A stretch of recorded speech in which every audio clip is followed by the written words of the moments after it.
Amaka was a young nurse in Ibadan, and her life had never been easy. Every day she woke before sunrise, rushing to the hospital in her simple uniform, spending long hours caring for patients. Her hands were always tired, her back always aching, but she never complained. Each extra shift, each sleepless night, was for one dream, the dream of having her own house. For years she saved every naira, skipping luxuries, refusing new clothes, even walking home sometimes just to keep her transport money. People laughed at her for being too serious, but she kept her eyes on her goal. Finally, after years of sacrifice, the day came. She signed the papers, and the keys of a small but beautiful house were placed in her hand. It wasn't a mansion, but to Amaka, it was heaven. She walked through the empty rooms, touching the walls as if they were alive. She whispered, "This is mine, finally mine." Every brick felt like her blood and sweat had built it. She planted flowers outside, bought curtains with bright colors, and arranged every little corner with love. But while Amaka was glowing with pride, her parents never showed any joy for her. They always compared her to her brother, Chaik, who never worked hard yet was called the star of the family. Whenever Amaka spoke about her house, they brushed it aside. To them, she was just a daughter, and daughters were expected to leave one day. But to Amaka, that house was more than walls. It was proof that her sacrifices had meaning. It was her treasure, her safe place, her dream come alive. Amaka dragged her tired feet along the dusty road that led to her house.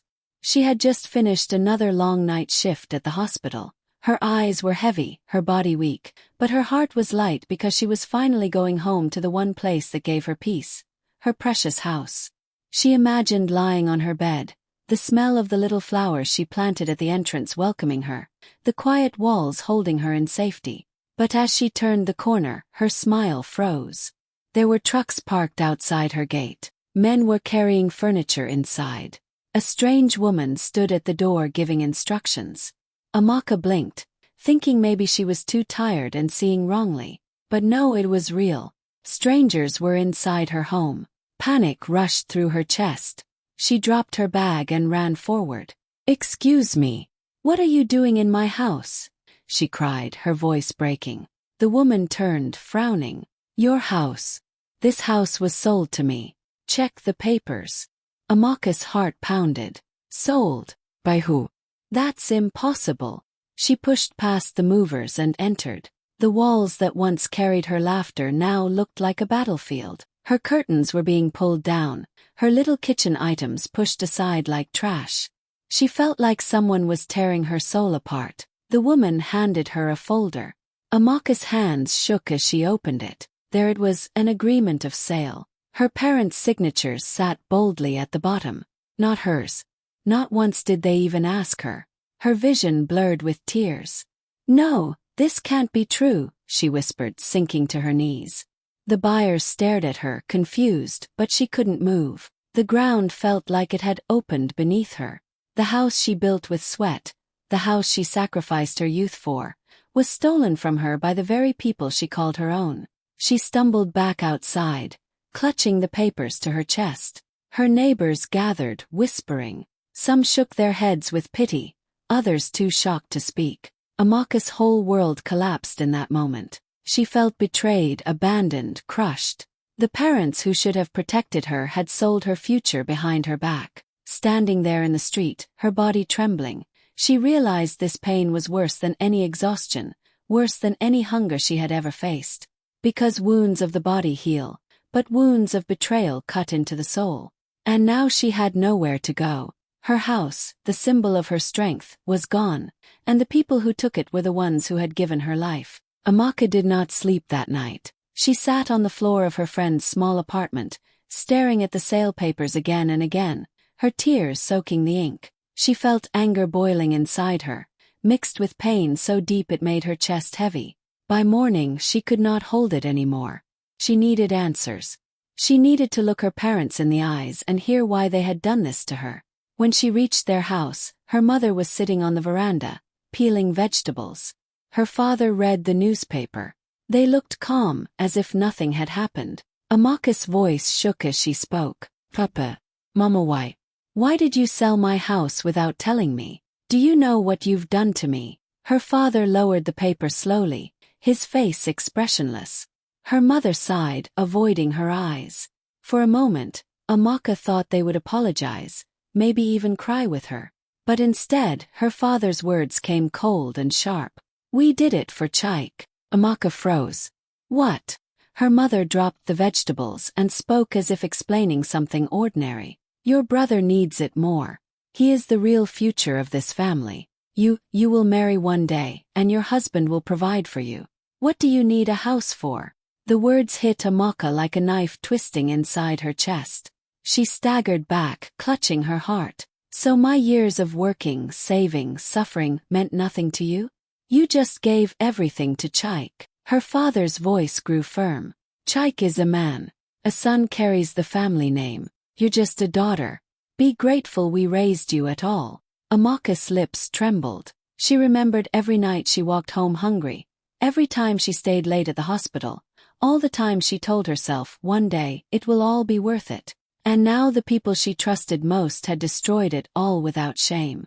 Tears rolled down her cheeks, but her parents sat unmoved. Her mother muttered, "Stop crying like a child. You will leave us for another family when you marry. But your brother, he is our pride, our strength." At that moment, Chaik walked in, a smug smile on his face. "So, sister, you finally know. Don't worry, I'll take care of the house better than you ever could." He laughed lightly, as if mocking her pain.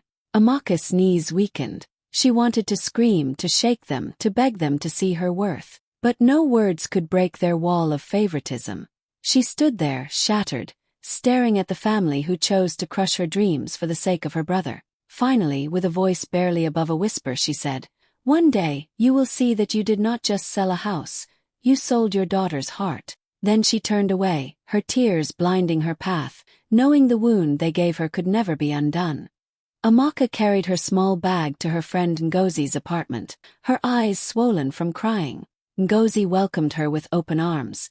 But the tiny room was barely enough for one person. The mattress was thin, the fan old and noisy, the kitchen a single stove in the corner. Still, it was the only roof Amaka had left. As she dropped her bag in the corner, she looked around and whispered, "From my own house to this." Her voice broke, and Ngozi pulled her into a hug. That night, Amaka lay on the mattress, staring at the cracked ceiling. Tears rolled silently down her cheeks. She was not only grieving a house, she was grieving trust, safety, and family. The people who were supposed to protect her had stolen the fruit of her sweat. Every time she closed her eyes, she saw her father's cold face, her mother's careless words, and Chaik's mocking smile. She pressed her pillow against her face to muffle her sobs, but the pain inside her chest refused to quiet. Meanwhile, Chaik was busy parading around town. At the bar, he bragged loudly to his friends. "That house was always mine. My parents knew I deserved it. My sister, she doesn't need such things, she'll marry and move away." He walked through the neighborhood like a king, smiling as if he had earned something great. People whispered behind his back, but to his face, they nodded, afraid of his arrogance. Neighbors who knew the truth shook their heads with pity when they saw Amaka.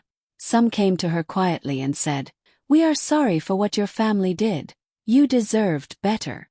But those words, though kind, could not heal her wound. Every night, she still cried herself to sleep. At the hospital, she tried to hide her pain behind a smile. She gave medicine, cleaned wounds, and comforted patients, but inside she felt empty. Sometimes, when she saw an old woman being visited by her loving children, her heart broke again. She wondered why her own parents could not see her worth. Back at Ngozi's place, nights were the hardest. She would sit by the small window, looking at the moon, whispering to herself, "Why me? What did I do wrong? Why does my blood treat me like a stranger?" The silence of the night only made her loneliness louder. Chaik, on the other hand, threw a small party in the house, inviting his friends. Music blasted. Laughter echoed through the walls Amaka once decorated with love. Someone told her about it, and she felt her chest tighten until she could barely breathe. She imagined strangers walking on her floors, drinking in her living room, sitting on the porch where she once planted flowers. The thought tore her apart. Amaka's sleepless nights piled one after another, her spirit growing weaker. But deep inside, a tiny voice whispered that the story was not over. Something somehow would change. Days turned into weeks, and Amaka's pain only grew heavier. One Saturday afternoon, she decided to visit her late grandfather's old room in her parents' compound. Nobody really touched his belongings since he passed, and the dusty shelves still carried his books, journals, and little treasures. Amaka had always been close to him. He was the only one who truly believed in her. She remembered his warm smile, his gentle words, and how he used to pat her shoulder saying, "You are stronger than you know, my child." She sat on the wooden floor, pulling out the old books one by one. The covers were worn, the pages yellowed, but they carried the smell of his presence. As she carefully dusted them, something unusual caught her eye, an envelope tucked deep inside a large Bible. Her heart skipped. She pulled it out and froze. On the front, in his familiar handwriting, were the words, "To my dearest granddaughter, Amaka." Her hands trembled as she held it close. For a long moment, she couldn't even open it. She just pressed it against her chest, tears streaming down her face. Finally, with shaking fingers, she tore the seal. Inside was a neatly folded letter, the ink slightly faded but still clear. She began to read aloud, her voice breaking. "My precious Amaka, if you are reading this, it means I am no longer with you. I want you to know that you were always the light of my heart. You worked hard, you carried yourself with dignity, and I am proud of you. The house you live in is not a gift from your parents. It is your inheritance from me. I registered it in your name to secure your future. No one has the right to take it from you. This house belongs to you forever." Amaka's tears fell onto the paper, smudging the words, but she read every line again and again. She felt her grandfather's love reach across time, protecting her even after his death. For the first time since the betrayal, she felt strength stirring inside her chest. She wasn't just fighting for a house. She was fighting for the promise her grandfather had given her, the legacy of his love. She clutched the letter tightly, whispering, "Thank you, Papa. Thank you for not forgetting me." The pain in her chest began to shift, slowly turning into determination. She realized her parents' betrayal was not the final chapter. She had proof. She had truth. As she carefully placed the letter back in its envelope, her eyes burned with new fire. For nights she had cried herself to sleep, feeling powerless. But now she knew destiny was on her side. The house was never theirs to sell. It was hers by right, and soon, very soon, the world would know the truth. A week later, Amaka traveled to Lagos for the official will reading. Her stomach twisted with nerves as she stepped into the lawyer's tall office building. The air inside smelled of polished wood and seriousness. She held her small handbag tightly against her chest, the envelope with her grandfather's letter hidden safely inside. That letter was her secret strength, but today, the truth would no longer remain a secret. Inside the conference room, the whole extended family was already gathered. A long polished table sat in the middle, and the lawyer, a stern-looking man in glasses, sat at the head with a thick file of documents. Uncles, aunties, and cousins whispered among themselves, their eyes filled with curiosity. Everyone wanted to know how the late patriarch's wealth would be shared. Amaka's parents walked in proudly, her mother adjusting her headscarf, her father nodding at relatives as if victory was already theirs. Chaik followed, dressed in a sharp suit, his smile wide with confidence. He shook hands, cracked jokes, and even patted Amaka on the shoulder. "Don't worry, sister," he said mockingly. "I'll take care of you when the properties are read. You know everything comes to me anyway." Amaka said nothing. She sat quietly at the far end of the table, her fingers brushing over the envelope in her bag. She looked calm on the outside, but inside her heart was beating like a drum. The lawyer cleared his throat, and the room fell silent. "We are gathered here to read the last will and testament of Chief Obinna Okafor." His voice was steady, and each word carried weight. He began listing smaller properties, farmland, some savings, shares in a business. Relatives leaned forward, murmuring when their names were mentioned. Excitement buzzed in the air. Then the lawyer paused, adjusting his glasses. Now about the house in Ibadan, all eyes turned to him. Chaik leaned back in his chair, smiling like a man certain of victory. Amaka's parents held hands under the table, already imagining their son's name written in bold. But the lawyer's next words cracked through the silence like thunder. This property was registered in the name of Amaka Okafor years before Chief Obina's passing. According to his instructions, it is her inheritance alone. No one has the right to sell or claim it. The documents of ownership are clear and legally binding. Gasps filled the room. Some relatives covered their mouths in shock, others exchanged knowing glances. Amaka's parents froze, their faces draining of color. Chaik's smile vanished, replaced by confusion and anger. Amaka's chest rose and fell quickly as relief washed over her. She wanted to cry, but she held her head high. Her grandfather's love had spoken for her, even from the grave. She silently touched her bag where the letter rested, her proof, her shield, her destiny.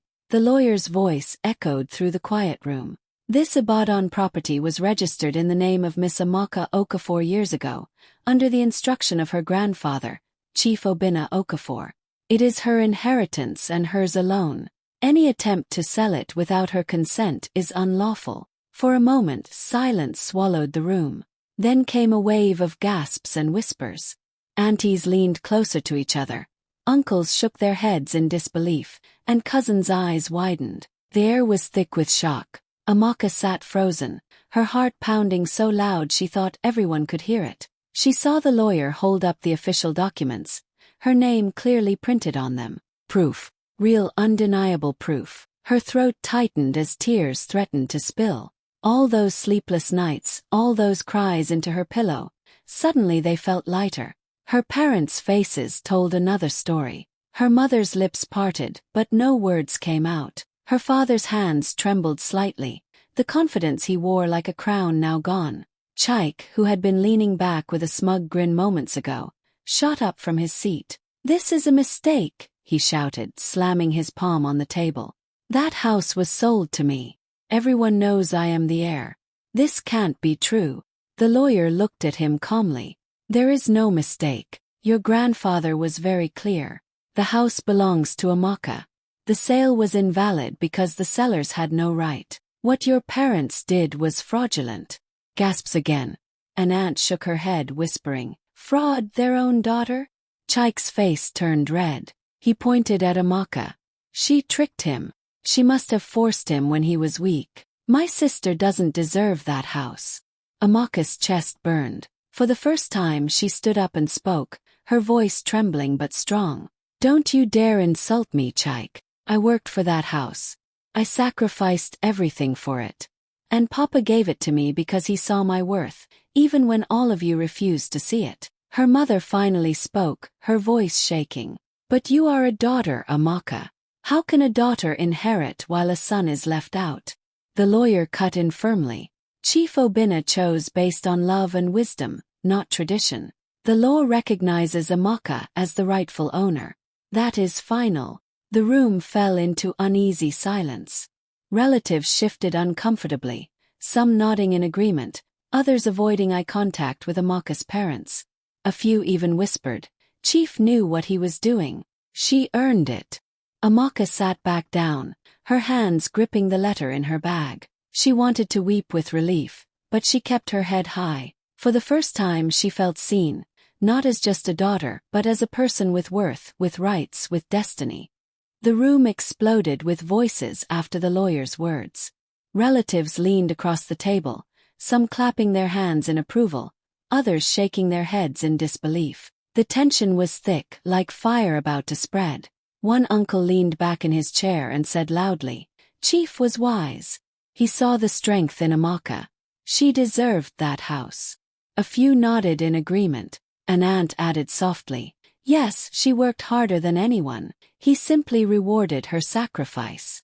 But not everyone agreed. Another cousin muttered, "Giving a house to a daughter instead of the son? It will bring shame. What kind of tradition is this?" Soon whispers turned into arguments, and the family split into two sides, those who supported Amaka and those who believed Chaik should have been the rightful heir. Chaik could not hold himself anymore. He slammed his fist on the table so hard the glasses rattled. "This is unfair. I am the son, the heir, the pride of this family. That house should be mine." His voice shook with rage as he pointed at Amaka, his eyes blazing. "She doesn't deserve it. She has always been second place." The lawyer didn't flinch. He raised his hand and said firmly, "Enough. The law is not a game of favoritism. The documents are clear. The property was never yours, and your parents committed fraud by trying to sell it. Only Amaka is recognized as the legal owner." The word fraud dropped like a hammer. Gasps filled the room again. Some relatives looked away, ashamed. Others whispered, "How could they betray their own daughter like that?" Amaka's mother covered her face with her scarf, embarrassed. Her father's jaw tightened, but he said nothing, his pride crushed. Chaik, however, refused to back down. He stood and shouted, "If my father were alive, he would never do this. She must have tricked him." But another uncle snapped back, "Watch your tongue, boy." Chief loved Amaka. He saw her struggle and wanted to protect her future. Don't insult his memory with your selfishness. The argument grew louder. Some relatives praised Amaka, calling her brave and hardworking. Others mumbled about broken traditions. But through it all, Amaka sat quietly, her hands resting on her bag, holding the letter that carried her grandfather's love. Her heart still ached from the betrayal, but for the first time she felt defended, not alone. Finally, the lawyer struck the table with his palm, silencing everyone. "This meeting is not about opinion. It is about the law. The law recognizes only Amaka. The case is closed. Any further attempt to challenge this will be treated as a crime." The room fell silent. Chaik stood there, his chest heaving, but no words came. Amaka's parents avoided her eyes, their pride shattered in front of everyone. And in that silence, Amaka felt a strange power rise inside her.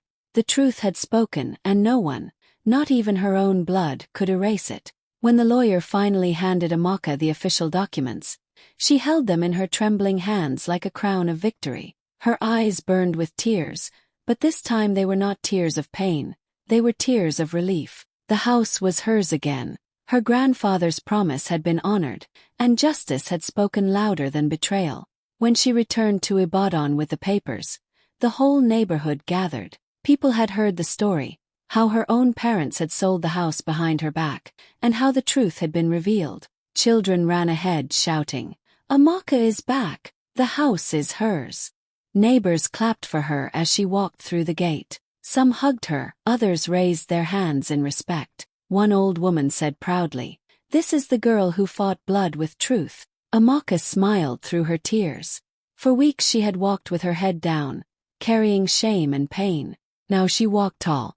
The walls of her house, once filled with sorrow, seemed to welcome her home again.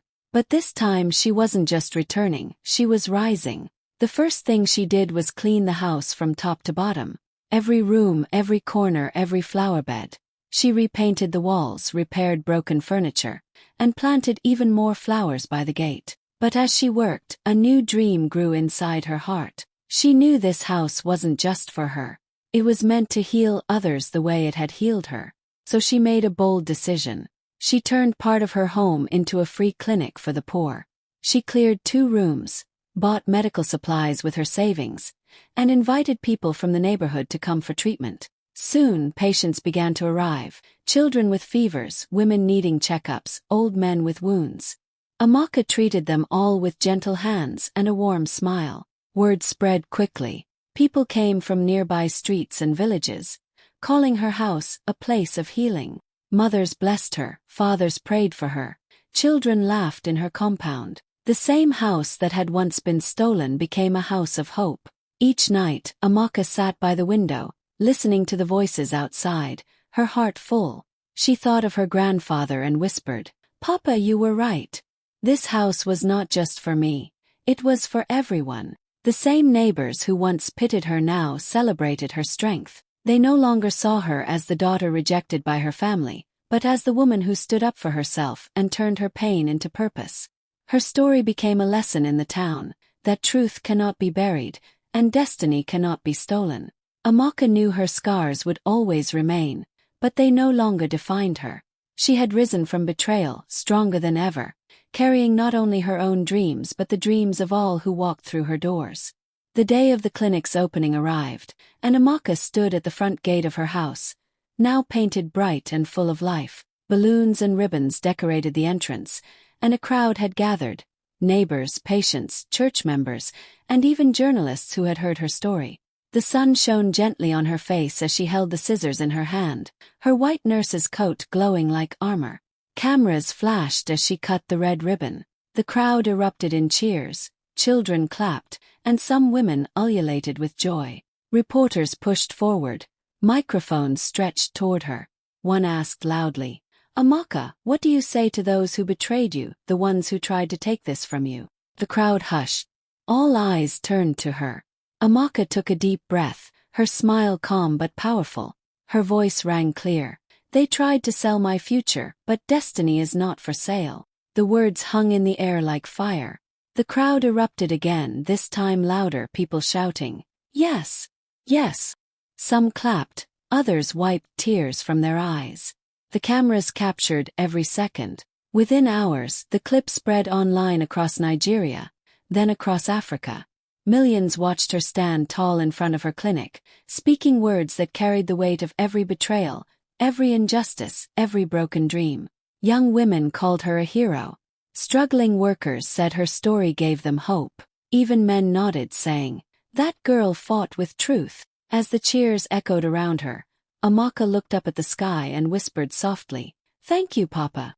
She knew her grandfather's spirit was smiling. Her pain had become her power, and her story was no longer just hers.